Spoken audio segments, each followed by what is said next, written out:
बघेल साहब ये बताइए, 5 साल आप सीएम रहे, इस बार बाबा साहब को इनको सीएम के लिए क्या है आप बताइए। ये तो हाईकमान के ऊपर है। फिर भी आपके बड़े भाई आप जैसा मानते हैं, बड़े भाई है, हमेशा रहेंगे बड़े भाई, छोटे तो बड़े हो जाएंगे। सीएम को लेके क्या कहेंगे आप बताएंगे। हमेशा बड़े रहेंगे।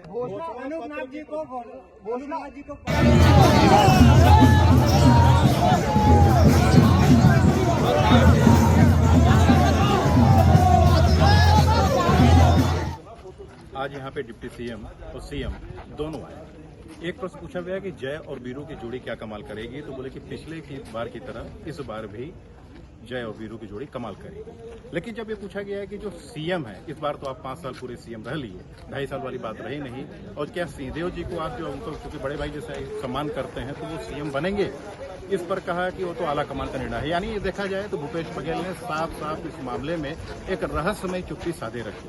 और इसके पहले हम जब बात की है सिंहदेव जी से, तो उन्होंने बताया कि यदि आला कमान चाहेगा तो वो सीएम बनेंगे। अब देख और बातें पिछले बार भी देखा गया कि जो घोषणा पत्र बना था, उसी के कारण ये सरकार कांग्रेस को एक तरफा एक लहर भी चली रही, उस पर आपका सबसे बड़ा योगदान था। तो इस बार आपने कुछ घोषणा पत्र के लिए कुछ सुझाव दिए हैं या उससे आप दूर रहे हैं? नहीं, मैंने तो शुरू से कहा था कि सुझाव दूंगा भी और दे भी रहे हैं। हम लोग की मीटिंग हो रही है, ऑनलाइन भी मीटिंग हो रही है अगर साथ नहीं बैठ पा रहे हैं।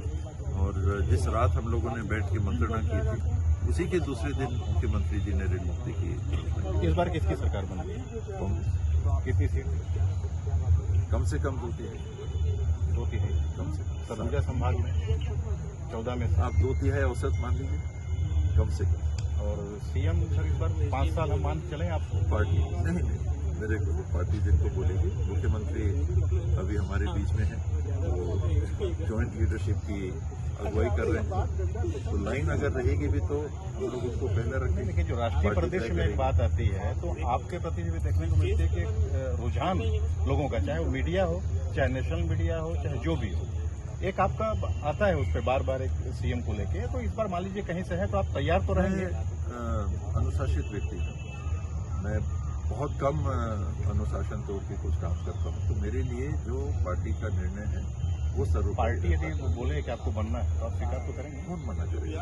आपको बोलेंगे तो आप भी स्वीकार करेंगे। साफ है कि जो सीएम वाली बात है, पिछले बार हर कोई इसमें परेशान रहा, चाहे वो प्रशासनिक अमला हो, चाहे राजनीति हो छत्तीसगढ़ की, कि 2.5 साल का सीएम कौन रहेगा, 2.5 साल का कौन सीएम रहेगा। इस बारे में काफी कयास भी लगाए गए और दोनों के बीच, चाहे वो सिंहदेव हो चाहे बघेल हो, दोनों के बीच इस चीज को लेकर कटुता भी साफ दिखी। और आज यदि कहा जाए तो पहले सीएम को लेकर सिंहदेव जी ने कहा कि मैं इसमें एक अनुशासन में रह के काम करूंगा। हाँ, हालांकि जब उनसे पूछा गया बार बार कि ये ऊपर से आला कमान का है, तो फिर कौन नहीं बनना चाहेगा? आप क्या नहीं बनना चाहेंगे? यानी साफ है कि आज भी सीएम बनने की जो एक कसक है वो लिए बैठे हैं। लेकिन भूपेश बघेल इस मुद्दे पर एकदम खामोश रहे, तो इससे साफ है कि जो सीएम की कुर्सी है उसको लेकर आने यदि कांग्रेस यदि सत्ता पे हासिल आ भी जाती है छत्तीसगढ़ में, तो सीएम को लेकर एक नया विवाद फिर शुरू होगा। क्योंकि आज भूपेश बघेल ने जिस तरह से रहस्यमय चुप्पी साधी है, वो एक प्रश्न चिन्ह है। तो दोस्तों, आज पहल के लिए आप लोग अनुमति दीजिए। नमस्कार दोस्तों, जय हिंद।